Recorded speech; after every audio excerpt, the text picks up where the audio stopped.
Приехав к пункту полиции, обрадовался, что не убьют. Директор управляющей компании ЖКХ «Столичная» Эльшан Азизов рассказал нашему телеканалу, как происходила встреча с конкурентами из УК «Юнион».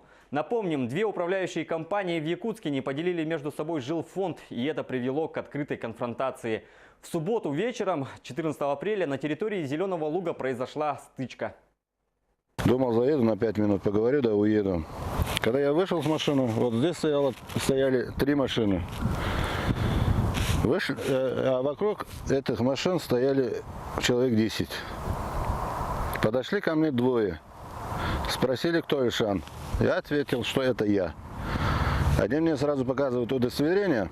Я пока пытался прочесть, что там написано, тут же удар прилетел от того же человека, кто держал удостоверение. А следом еще удары, и все. Это продолжалось в течение часа. Потом меня посадили в другую машину, куда-то увезли, глаза связали, я ничего не видел, в машине били. Я сознание потерял, но когда пришел в себе, думаю, чуток подожду, все равно машина остановится, какой-нибудь дверь откроется, я отобьюсь и убегу. А когда глаза мне развязали, я посмотрел, что меня везут с Дзержинского 16/1.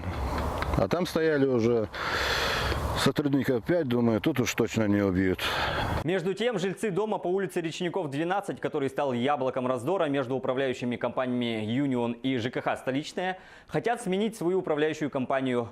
Мы в течение 5 лет находимся под управлением УК ЖКХ «Столичная», но они ничего не делают, на вызовы не реагируют. В бройлерной на первом этаже всю зиму протекала вода, и они не могли устранить течь. Крыша прохудилась.